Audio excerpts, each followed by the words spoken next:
100점 되겠니? 무시함? 지금 자꾸 한전을 간대냐? 그래가지고 너는 또 한전 못 간다. 쿠팡 이거 뭐야? 전기 설비기사 하잖아. 한전이면 한전은 못 가죠. 한전은 어느 정도? 한전은 김포에 있는 대학교를 나오고 못 가. 내가 봤을 때. 일단 여러분들 그렇게 막 무시하고 그럴 일은 아니에요. 어떻게 될지 모르니까 인생은. 걔는 어떻게 될지 알 것 같아. 앞에는 알 것 같아. 초등학교 때부터 쳤었는데. 아니 사람 로또에 당첨이 돼서 건물을 사가지고 엄청난 건물주가 될 수도 있는 거 아니에요? 중학교 2학년 때 다이어트를 하겠대요. 지금까지 저한테 PT를 받는 다 지금 다이어트를 하겠다고 말하고 있어요. 세상 일을 모르기 때문에 뭐 꼭 그것 때문은 아니겠지만 어떤 그런 일 때문이라도 함부로 사람을 무시하면 안 돼요. 나중에 내가 도움을 받을 수도 있기 때문에 어쩌면 네가 그 건물에 들어가서 일할 수도 있잖아. 그 친구랑 친하기 때문에.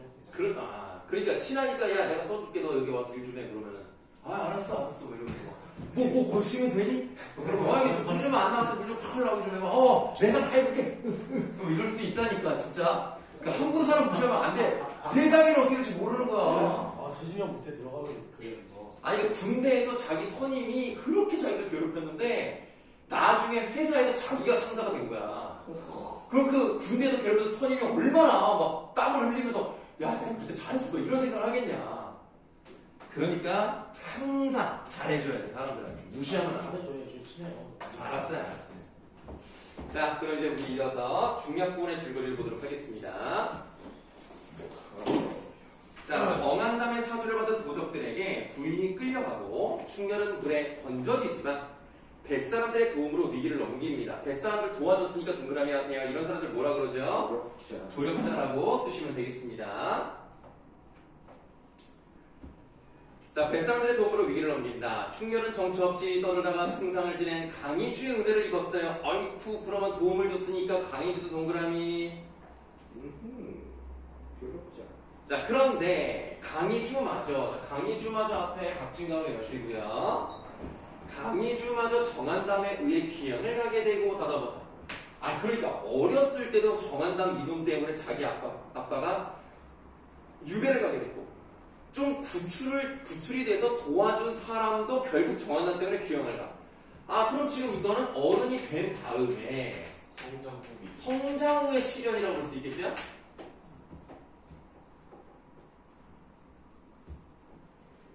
자, 충렬은 광덕산 도승을 만나 도수를 배웁니다. 자, 광덕산 도승도 동그라미 하세요. 조력자 되겠고요. 이후 정한담이 남적, 북적. 남적과 북적은 남쪽 오랑캐, 북쪽 오랑캐를 말하고요. 남적, 북적과 결탁하여 반란을 일으키자 밑줄. 이를 당해내지 못한 천자는 결국 항복하려 합니다. 바로 이 부분에서 황제가 굉장히 무능하게 나와요.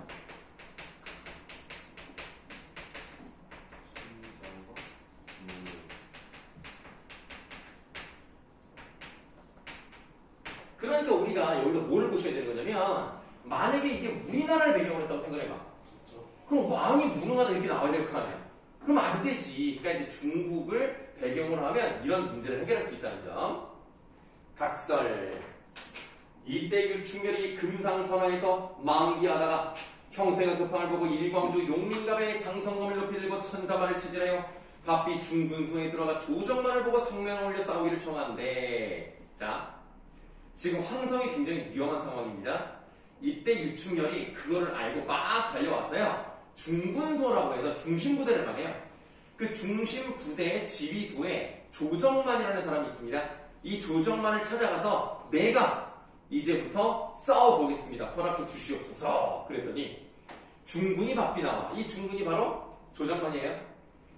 손을 잡고 울며와 그대 충성은 지극하나 지금 황상이 항복하려 하시고 또한 적진 형세에 절하하니 그의 청춘이 전장의 백골이 될 것이니 원통하고 만극하다. 그러니까 네 마음을 알겠어. 너가 이렇게 나를 위해서 싸우겠다는 걸 알겠어. 그러나 이미 대세는 기울어졌어. 너 가서 개죽음 당할 것 같으니까 하지 말았으면 좋겠어. 이렇게 얘기한단 말이야. 충렬이 불승 분기하여 진문 밖에 나서면서 병력같이 소리하여 적장을 불러와 이봐 역적 정한다마 남경 동문 내에 사는 유충렬을 나냐 모르느냐 바삐다와 원복을 드리라 하는 소리에 양분이 뒤흔들리면서 천지 강산이 진동한다. 문거리 문거는 정한담의 부하기 때문에 문거리 세모하시면 되겠습니다. 문거리 대경하여 돌아보니 일광투구 앞에 꺽쇠 일광투구의 안채 쏘이고 용민갑은 혼신을 감추고 천사와는 기름이 되어 운무 중에 쌓여. 받아보세요. 자, 투구에 빛이 쫙 비치고요. 용민갑이라고 쓰는 거예요. 갑옷입니다. 갑옷을 입은 이 모습이 뭔가 종적을 모르겠다. 이 정도 의미로 보시면 되겠고요. 천사만은 말인데요. 날아다니는 것처럼 막 이게 구름과 안개 사이에 쌓여가지고 막 가고 있다는 겁니다. 바로 이런 부분에서 이 글의 전기적인 요소를 다시 한번 확인해 볼 수 있겠어요. 자, 공중에 소리만 나고 제 눈에는 보이지 아니한다. 창검만 높이 들고 주저주저 하던 타차에 누가 이렇게 주저주저 했을까요? 문거리. 문거리 창검만 높이 들고 주저주저 하던 차에 병력 같은 소리 끝에 장성엄이 번뜩이며 정문걸의 머리를 공중에 베어들고 중문으로 달려드니, 자, 누가 머리를 잘랐습니까? 충렬이죠. 조정만이 엎어지면 눈 밖에 급히 남아 손을 잡고 들어가라. 이때 천자는 옥새를 목에 걸고 항서를, 항서가 뭐야? 항복하는 문서야. 항서를 손에 들고 진문 밖에 나오다가 뜻밖의 호통소리라며 일원대장이 문걸의 머리를 베어들고 중문으로 들어가오늘. 일원대장 누굽니까? 충렬입니다. 이렇게 고전소설은 같은 사람을 다르게 표현하는 경우가 많기 때문에 잘 따라가셔야 돼요. 대경 대의하여 중문을 급히 올라와 적장배던 장수 성명이 누구냐? 바삐 입시하라. 그래서 쟤 좀 불러와. 내가 좀 얼굴 좀 보고 싶어. 충렬이 말에서 내려 천자전에 복지하니 천자 급히 물어보길. 그대는 누신지 죽을 사람을 살리는가? 여기서 죽을 사람은 누굽니까? 천자 자신을 말하죠.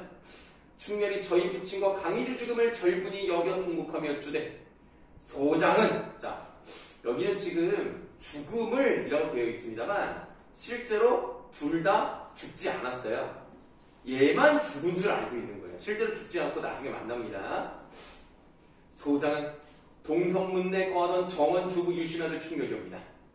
주류 개발하여 만리 밖에 있었다가 아비원수가 부려버려 여기 잠깐 왔었거니요. 폐하 정원담에게 곰핍하시면 몽중이로소이다. 지금 폐하께서 정원담에게 이렇게 고통을 당하는 것은 꼭 꿈속 같지 않습니까? 밑줄. 전일에 정원담을 충신이라 하시더니 충신도 역적이 되나니까. 여기가 좀 중요한 거예요. 지금 천자가요, 간신에게, 여기서 말하는 간신은 정원담이겠죠? 그런 간신에게 현혹됐었단 말이야. 그런 현혹된 천자를 뭐하고 있어요? 비판하고 있어. 아이고, 꼬집어서 비판을 하고 있죠. 뭐 풍자는 아닙니다. 여기는 직설적으로 말을 했다라는 거예요. 그러니까 일반적으로 장수가 황제한테 이렇게 말하는 경우는 굉장히 특이해요. 이러지 않아요. 이 유충열전은 요게 좀 특이하다고 보시면 되겠습니다. 그놈의 말을 듣고 충신을 원천하여 죽이고 이런 판을 만나시니 천지 아득하고 이러니 무감하옵니다 하고 비판을 했어요. 슬피 통곡하며 머리를 땅에 두드리니 산천초목도 슬퍼하며 만진 중에 남무 아니할 일 없더라고. 사람들이 울어. 천자가 이 말을 듣고 후회만큼 할 말 없어 우두커니 앉았더라. 자, 이렇게 해서 이제 천자와 관련된 내용이 끝났고요. 태자가, 태자는 누굽니까? 태자 누구임? 왕의 아들을 말합니다. 이 태자가 적진에 붙잡혀 갔다가요, 본진에서 문거리 배임을 보고 탈신 도주, 도망 나왔어요. 급히 와서 황상 곁에 앉았다가 충렬의 말을 듣고 버선발로 내려와서 충렬의 손을 붙들고 와. 이제부터 태자의 말입니다. 경이 이게 웬 말인가? 여기서 경은 누굽니까? 충렬을 말하는 거예요. 옛날 주성왕도, 그러니까 옛날 주성왕 앞에 꺽쇠, 옛날 일이잖아요. 옛날 주나라에 성왕이라는 사람이 있었는데 이 성왕이 관체라는 사람의 말을 듣고 주공을 의심턴이라고 했어요. 자, 주성왕이라는 사람이 있었는데요. 이 사람이 관체라는 사람의 말만 듣고요. 주공이라는 사람을 의심했습니다. 그런데 회과 자책하여 다시 마음을 돌이켜서 성분이 되었다. 하고 닫아보자. 지금 옛날 일을 갖다가 썼죠. 고전에 잘 나오는 방식인데요. 이런 거 뭐라고 그럽니까? 고사를 이용했다라고 표현하는 거죠. 그러니까 옛날에 주 성왕도 이런 실수를 했다. 엉뚱한 사람의 말을 듣고 멀쩡하고 충신을 뭔가 잘못되게 생각을 했다. 그런 것처럼 우리 아빠도 그런 잘못을 했지만 주 성왕이 다시 마음을 돌이켜서 훌륭한 임금이 된 것처럼 이번 한 번만 믿어주면 다시는 그런 일이 없을 거야. 이런 식으로 얘기를 한단 말이에요. 그래서 자, 일단 먼저 쓸게요. 충렬의 부친인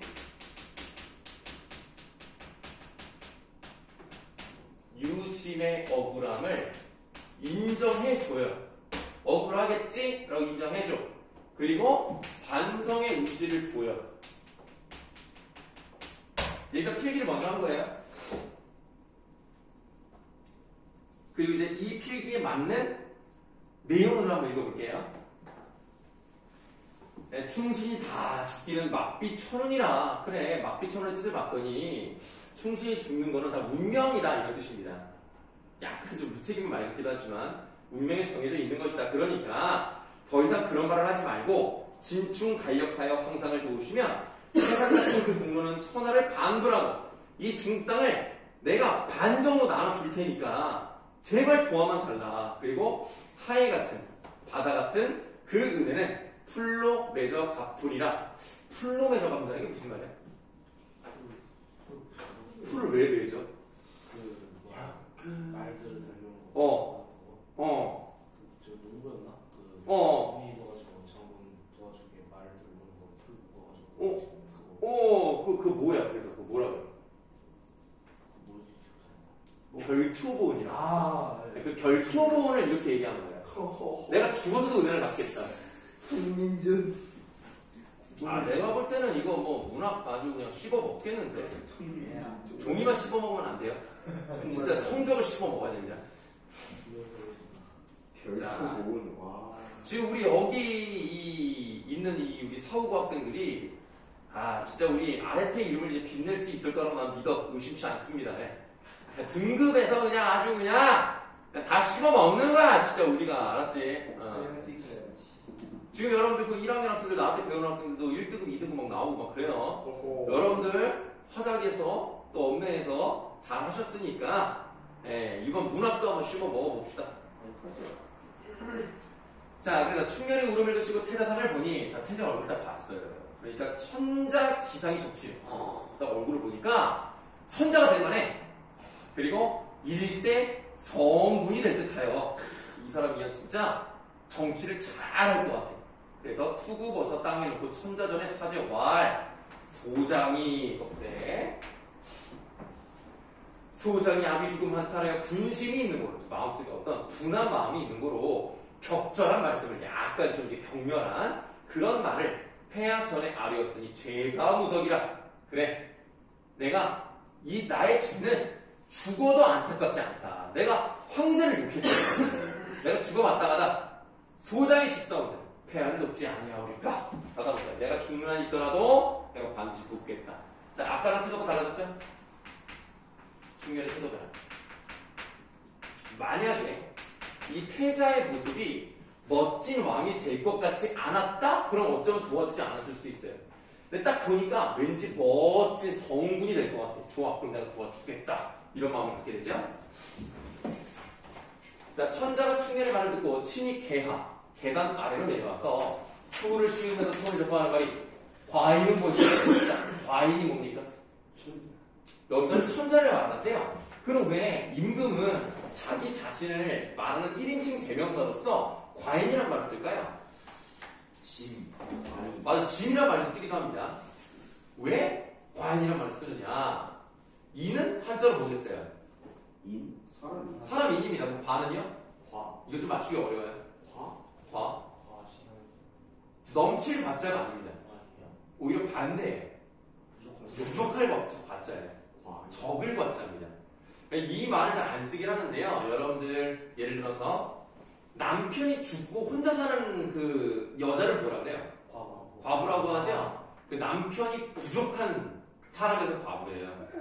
있어야 되는 게 없는 거야. 그래서 과부라고 하고요. 그리고 잘 모르시겠지만 되게 적은 작품만 만든 예술가들을 과작을 했다는 말을 합니다. 그래서 적을 과자를 쓰는데요. 그럼 여기서 뭐가 적은 사람일까? 덕이 적은 사람을 자기를 겸손하게 말하는 거예요. 그래서 과인이라는 말이 뭔지를 알아두시면 뭐 도움이 될 겁니다. 과인을 보지 말아라. 내가 부족하지만 나의 부족함을 보지 말고 그대가 장건하던 일을 생각해라. 이 나라를 세우고 이 나라를 발전시킨 그런 일만 생각해서 나라를 도와주면 해자가 하던 말대로 그대 공을 갚으리라. 충렬이 청명하고 청명의 뜻은? 응? 야, 잘한다 진짜. 정말 잘. 이 청이 들을 청자에 명이 그 명령할 때 명이에요. 그래서 명령을 귀담아 들었다. 이 정도로 해석합니다. 이거 진짜 아니 뭔가 옛날하고 달라졌단 말이야 민준이가. 이게 또 책도 줘야 돼. 자, 그래서 청명하고 물려나와 장대에 높이 앉아 군사를 총독하니 피별장졸이 불과 200명이라 별로 없어. 많이 죽었어. 천자 3층간에 높이 앉아 하늘에 제사하고 인검을 끌어내어 충렬을 주신 후에 대장 사명기, 그때 대장이 군대를 지휘할 때 쓰는 깃발이 있어요. 거기다가 친필로 쓰시기를 대명국, 대명나라, 대사마, 지금의 국방부 장관 같은 거, 고원수, 지금의 전쟁 합참의장입니다. 유충렬이라 뚜렷이 써내주니 원수 사은하고 은혜에 감사드리고 진법을 시험할 때 장사 일자진을 쳐 두미를 상합하게 하고 그러니까 머리랑 꼬리를 이제 만나게 하고 군중에 호령하되 남북적병이 없어요. 남북적병이 비록 10,000 명이라도 나 혼자 감당하려며 너희들은 행운을 잃지 마라. 바다야. 그러니까 너희들은 흐트러지지만 말아라. 나머지는 내가 10,000 명이 와도 상대하겠다. 예, 맞아? 자, 용맹함과 뛰어난 능력.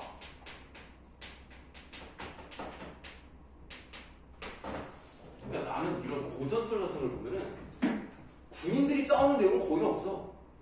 그냥 혼자 샀어. 혼자 다 그냥 뭐 1,000명이고 뭐 다 없애. 맨날 그래. 근데 좀 옛날 사람들은 참 그랬다고 합니다.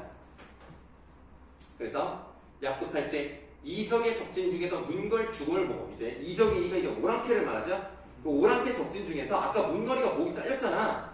그 죽음을 보고 일진이 진동하에 서로 나와 싸우려요. 어디 문걸이를 죽였다고? 내가 그럼 상대하겠다. 뭐 서로 나와 싸우려 할 때 삼군대장 최일기 군기를 이기지 못하여 노포 은갑에 백금 투구를 쓰고 장창 대검을 저우에 갈라들고 적재벌을 체질하여 나는 듯이 달려들여 외와 외치면서 적장기 충렬아 네가 아직 미워하여 남북 강경 언망물을 능근히 생각하니 바삐 나와 죽어보라. 원수가 장대에 있다가 최일기란 말을 듣고 바삐 나와 웅성하되 정한 남은 어디 가고 너와 나왔지도 않느냐. 너희 두 놈의 간을 내어 우리 부모 영전에 제비하고 드리리라. 함성하고 증거로 함성하고 달려들어 장성검이 번듯하며 일기 가진 장창대검이 편편 팥에 굳어진다. 채일기 대경하여 철퇴로 치자 한들 원수의 일신이 보이지 아니하니 어이하리. 떠다보세요. 야, 우리가 지금 이 부분은 충렬의 비범한 능력을 부각하고 있는 부분이에요.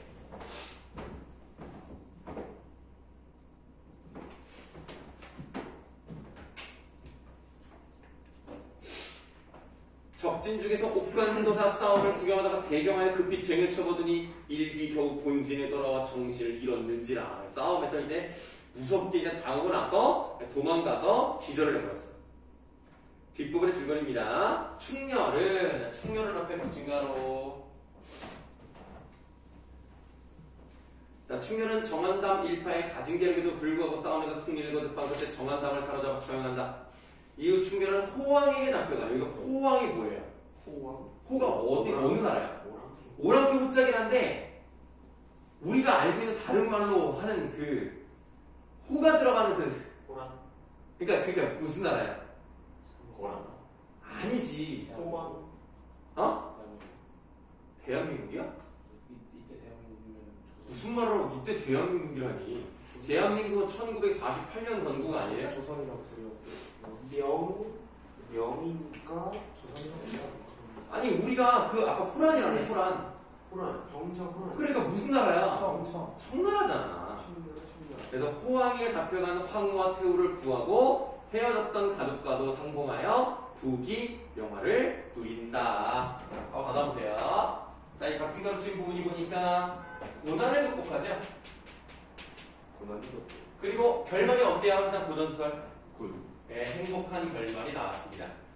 고전소설이 모두 다 행복한 결말은 아니지만 99% 이상은 다 행복하게 끝이 납니다.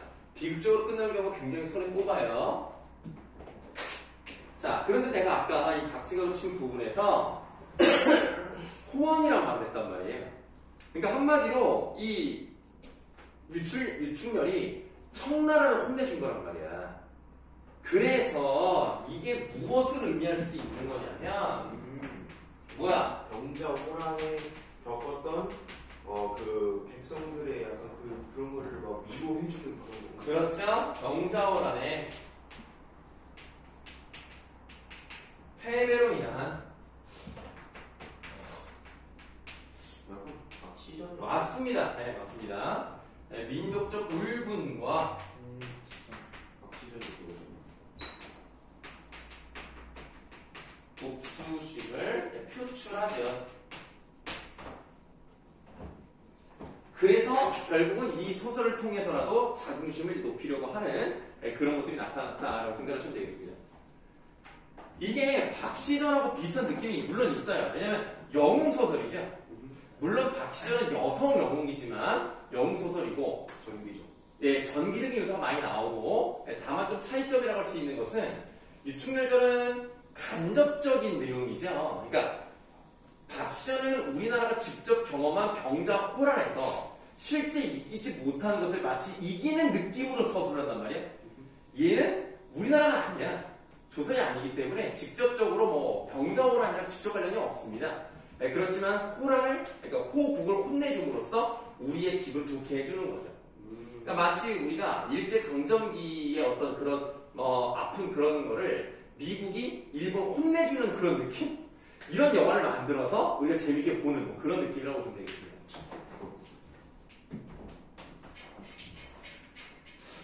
자, 그럼 조금 넘어가서요. 111쪽이라고 되어 있는 부분을 한번 읽어보도록 하겠습니다.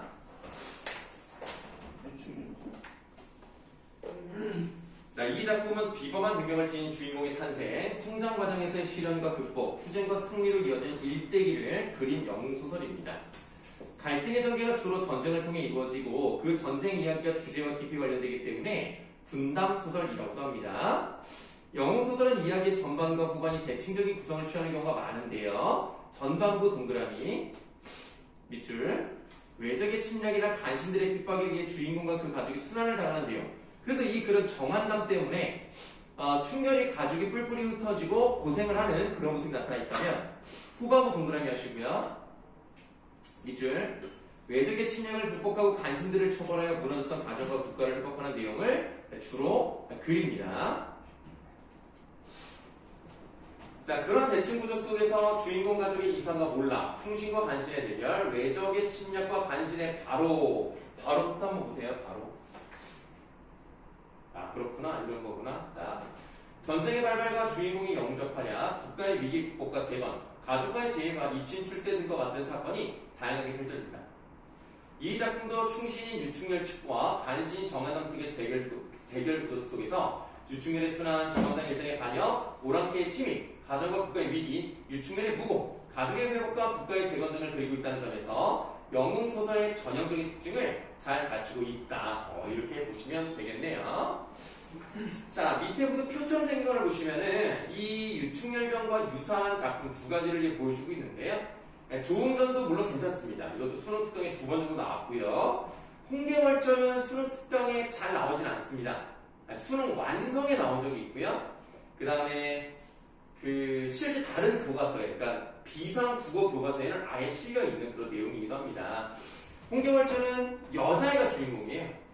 여자가 주인공이고 여자가 남장을 해서 싸움도 잘하고요. 그리고 가부장적인 그런 사회를 이겨내고 그런 구도를 깨는 그런 내용이 나왔다고 보시면 되겠습니다.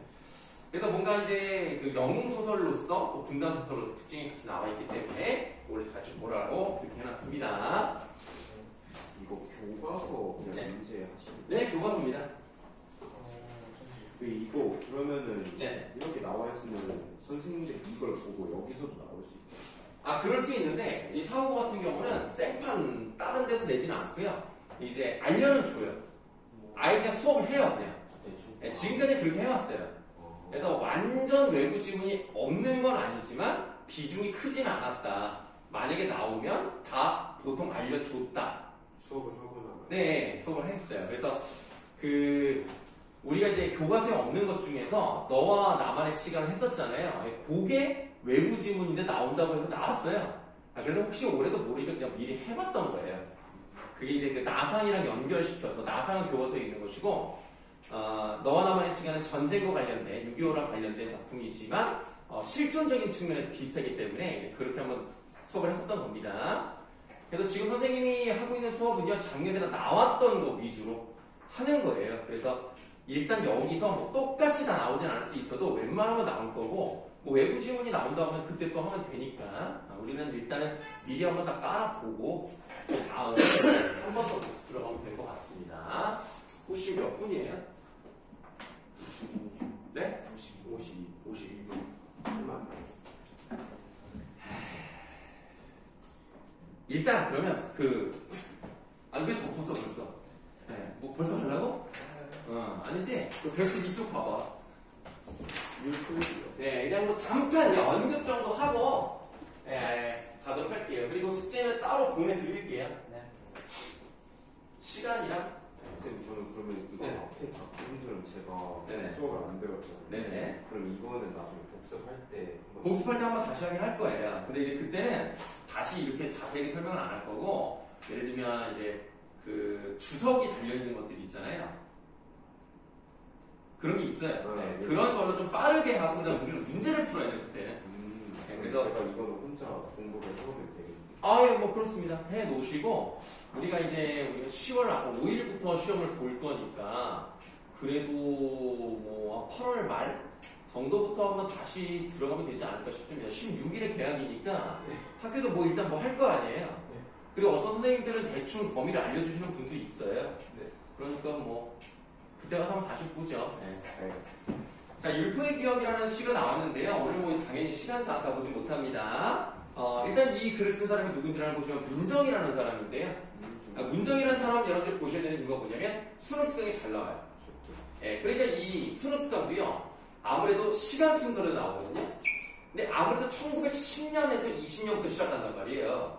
그러면 쭉쭉쭉 가면 우리가 일반적으로 1970년대까지는 남자 시인밖에 없어요.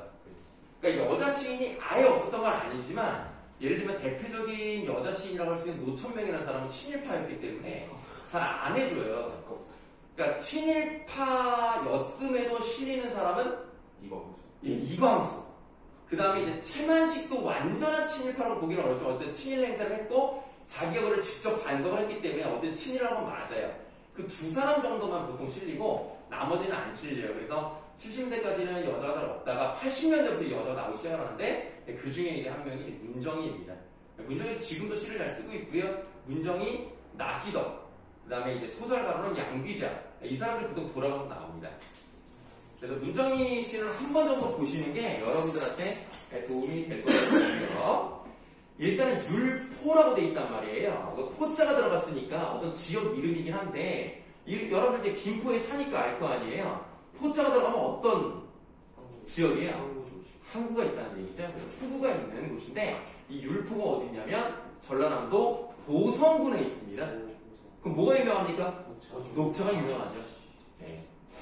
그래서 거기에 있는 포구가 율포인데요. 당연히 이제 서쪽, 그러니까 서해거든요. 그러니까 서해는 어떤 특성이 있어요, 바다에? 받았잖아요. 바다에 뭐가 많아요? 바다가 짜다고요?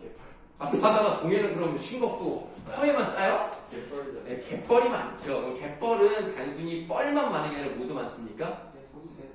예, 해산물이라고 표현해도 물론 되긴 합니다만 생명이 많다라고 표현할게요. 수많은 생명이 살아가는 터전이라고 생각하겠습니다. 네, 먹을 생각만 하지 마시고요. 네, 그러니까 생명을 품고 있는 땅이다. 이렇게 하는 게 좀 문학적이지 않을까요? 네. 자, 일단은 밑밥을 깔아놨으니까 수업 다음 시간에 하고요. 오늘 수업은 여기까지 하겠습니다. 자, 숙제는 개인적으로 보내드릴 테니까 좀 숙제를 좀 미리미리 좀 파악해서 좀 하세요. 늦게 보내지 말고요. 저 이거 먼저 공부하고 네. 질문 따로 드려도 돼요? 아예 그렇습니다. 네.